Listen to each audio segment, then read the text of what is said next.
பாரிஸ்தான் தலைவரும் துணை பிரதமருமான ஜாகித் ஹமீடி தொடர்ந்து பொய்களை மட்டுமே பரப்பி வருவதாக மாயிகாவின் தலைவர் தான்ஸ்ரீ விக்னேஸ்வரன் குற்றம் சாட்டியுள்ளார்.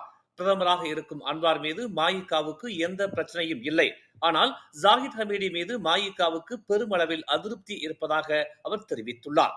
மாயிகாவுக்காக வக்காலத்து வாங்க வேண்டிய தேசிய முன்னணி மாயிகாவை கண்டுகொள்வதில்லை என்று அவர் குறிப்பிட்டார். ஜாகித் ஹமீடி மாயிகா இந்தியர்களின் ஆதரவை பெற வேண்டும் என்று வலியுறுத்துகிறார். தேர்தலில் பரிசான் அடைந்த தோல்விக்கு மாயிகாவை குறை கூறுகிறார். அப்படியானால் கிளந்தானிலும் திரங்கானுவிலும் பெர்லிஸிலும் கடாவிலும் பரிசான் அடைந்த தோல்விக்கு யார் காரணம் என்கிற கேள்வியை தான்ஸ்ரீ விக்னேஸ்வரன் முன்வைத்துள்ளார்.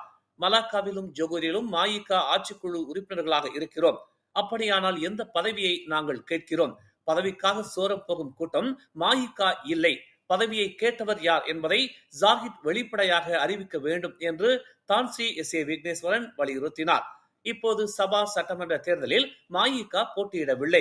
இங்கே கேட்கும் தொகுதியும் கிடைக்கப் போவதில்லை என்கிற போது மாயிகா சபாவில் போட்டியிட்டு என்ன செய்ய போகிறது என்பதால் சபா தேர்தலில் மாயிகா தலையிடவில்லை என்று கடந்த தேர்தலில் மாயிகா கேட்ட தொகுதியை ஜாகித் ஹமீடி வழங்கவில்லை என்பதையும் தான்ஸ்ரீ விக்னேஸ்வரன் குறிப்பிட்டார்.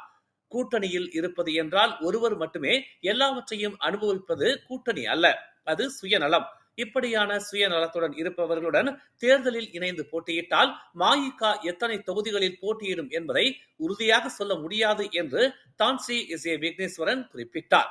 கடந்த 3 ஆண்டுகளாக மாயிகா இதுகுறித்து பரிசீலித்து வருவதாகவும் பிரதமர் அன்வாருடனும் இதுகுறித்து பேசி இருப்பதாகவும் அவர் கூறினார்.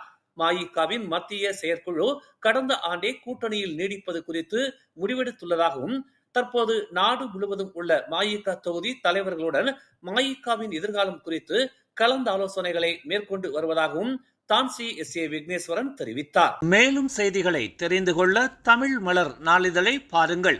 உடனுக்குடன் செய்திகளை தெரிந்து கொள்ள தமிழ் மலர் இணையதளம், தமிழ் மலர் செயலி மற்றும் மலர் டிவி யூடியூப் சேனலை வலம் வாருங்கள்.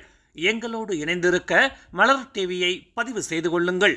உறவுகள் மகிழ்ந்திட விருப்பம் மற்றும் பகிர்வு சேவையை சொடுக்கிடுங்கள்.